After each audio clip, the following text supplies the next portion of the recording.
En parlant de notre façon de vivre, nous devons vivre avec reconnaissance et gratitude à Dieu et aux hommes autour de nous. Exprimer la gratitude à Dieu ne vous laisse pas comme ça. Et Dieu vous comble des bénédictions. Lesquelles en fait?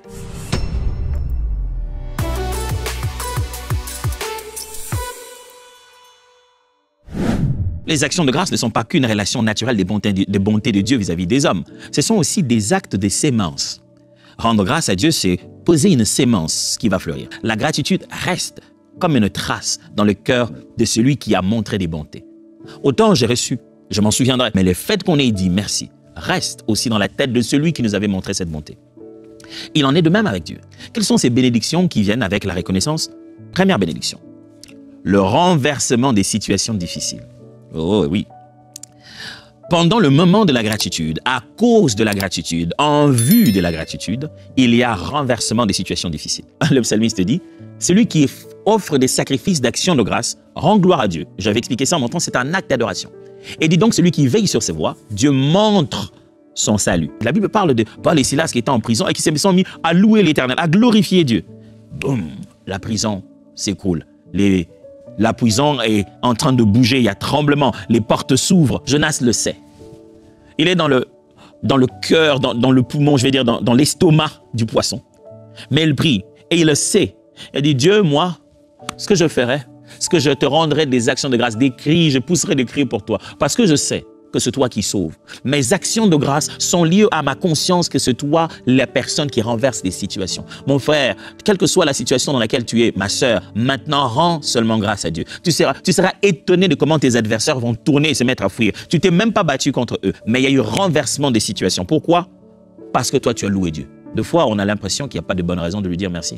Je ne sais pas qu'est-ce qui rend votre cœur lourd et qui vous fait sentir que la reconnaissance, vous ne devez pas rendre à Dieu une reconnaissance maintenant parce qu'il aurait dû fixer la situation avant. Permettez-moi de vous faire comprendre que c'est plutôt l'inverse. C'est en lui rendant des actions de grâce qu'il fait fixer cette situation.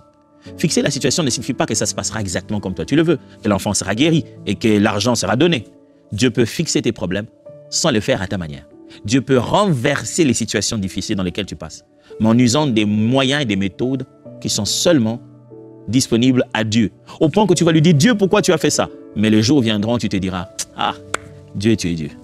Tu savais tout ça, ou Dieu sait des choses que tu ne sais pas. Il sait des choses que tu ne sais pas.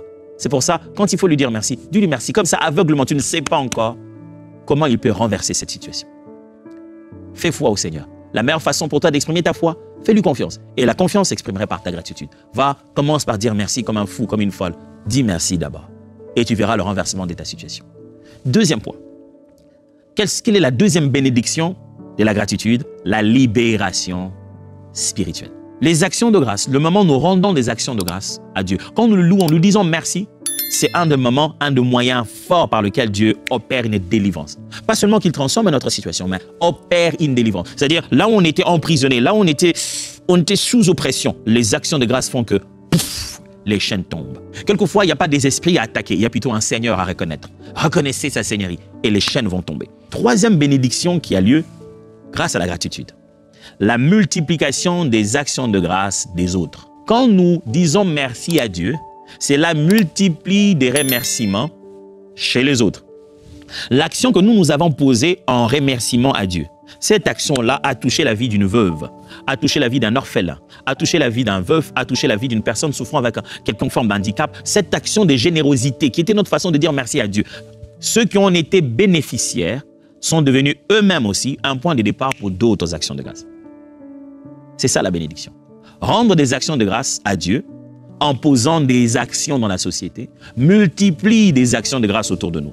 Paul est en train de dire aux Corinthiens que leur aide, l'aide qu'on apporte aux autres frères et sœurs dans le monde qui avaient besoin d'aide, Achaïe, Macédonie, qui avaient besoin d'aide, aide matérielle, financière, il y avait besoin des ressources. L'aide qu'on leur a apportée ne les a pas seulement aidés.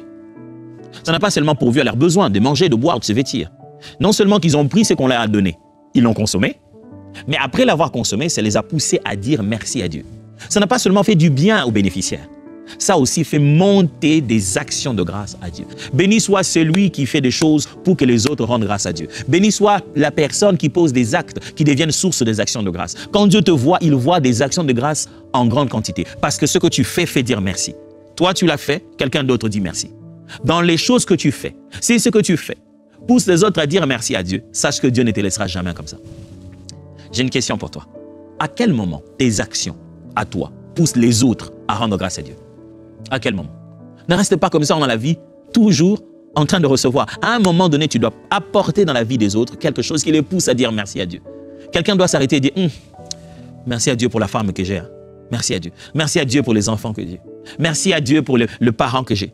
Merci à Dieu. Quelqu'un doit bénir Dieu pour la personne que tu es et pour la contribution que tu amènes dans sa vie. Quatrième bénédiction, attachée aux actions de grâce. L'ouverture aux nouvelles bénédictions. Quand tu as rendu grâce à Dieu, tu as dit merci, tu as exprimé ta reconnaissance, Dieu fait une ouverture à des nouvelles bénédictions. En fait, il te lance d'autres opportunités. À celui qui a dit merci, Dieu lance de nouvelles opportunités pour dire merci. Mes frères et sœurs, j'aimerais vous dire, quand vous savez rendre grâce à Dieu, Dieu va ouvrir des opportunités. Même si ces opportunités-là sont ouvertes par la douleur. Des fois, ça commence par la douleur. Mais celui qui sait rendre grâce à Dieu, qui sait dire merci à Dieu, quelle que soit la circonstance, l'Éternel ouvrira toujours une nouvelle bénédiction devant lui. Et enfin, une des bénédictions des actions de grâce, c'est la guérison et la restauration. Quand vous savez dire merci à Dieu, ça fait intervenir la guérison dans votre vie, dans votre santé, dans vos besoins. Tout ce qui était détruit va être réparé. C'est pourquoi j'ai utilisé les mots guérison et restauration. Guérison physique, mentale, psychologique, mais restauration de tous vos biens, de toutes vos relations, de tous vos projets. Les actions de grâce, mes amis, sont toujours dans un contexte des restaurations, des réparations, des guérisons. Celui qui sait dire merci, Dieu le guérit. Et quand on est guéri, il faut dire merci. Souvenez-vous du lépreux. Action de grâce, restauration et réparation. Ces choses sont tous dans un même contexte. Depuis qu'on a commencé cette affaire de gratitude, qu'as-tu déjà fait? Puis-je te proposer une façon de rendre ça pratique? Eh bien, aujourd'hui, prends un temps particulier pour dire merci. Note s'il est faux dans un carnet les sujets des gratitudes. Va depuis le début de l'année. En janvier, quel est l'épisode qui reste dans mon souvenir comme sujet d'action de grâce? Ce n'est pas seulement ce que Dieu a fait en toi et pour toi. Il l'a fait peut-être autour de toi, en faveur de ta famille, de ta femme, tes enfants, tes frères, tes parents, de ton entreprise. Regarde chaque mois. J'aimerais te défier à le faire. Janvier, thématise les mois de l'année par gratitude. Janvier, merci pour ceci. Février, merci pour cela. Mars, merci pour cela. Jusqu'en décembre, là, regarde ça et présente ça dans la prière devant Dieu. Commence à rendre des actions de grâce. Mieux encore, trouve un cantique approprié à chaque thème que tu viens de créer. Joue ces cantiques-là et prie dans ces cantiques-là. Vous voyez combien de temps ça va te prendre? Si chaque cantique fait 5 minutes et que tu as 12 cantiques à chanter, le calcul est facile, n'est-ce pas? Tu en as 60, 60 minutes, tu as 1 heure. 1 heure de prière. Tu te dis toujours que je ne sais pas faire 1 heure de gratitude, à dire merci à Dieu, c'est long, 1 heure c'est beaucoup. Je viens de te donner la meilleure méthode. 5 minutes pour janvier, 5 minutes pour février, 5 minutes pour mars, petit à petit, en ayant un thème bien particulier de chaque mois, en choisissant le cantique approprié qui te permettra de mieux, naviguer dans cette thématique-là. Janvier, qu'est-ce qu'il avait fait? Il a guéri, alors glorifie-le. I believe you're my healer, I believe you're more than enough for me. Ça, c'est un beau cantique de Hillsong. En février, il a fait quoi? Il a juste pourvu, il t'a donné de quoi manger. Éternel, tu es Jéhovah Jireh. Prends chaque mois quelque chose qui devient le thème de gratitude du mois jusqu'en décembre. Mets à côté un cantique approprié pour chaque thématique. Fais une sorte de playlist. Mets-toi dans ta chambre et finis cette heure-là de gratitude. Quand tu n'as pas de mots, tais-toi et écoute le cantique. Laisse-le résonner à l'intérieur de toi. Laisse-le épouser la gratitude qui est déjà dans ton cœur. Et tu auras eu 1 heure de gratitude.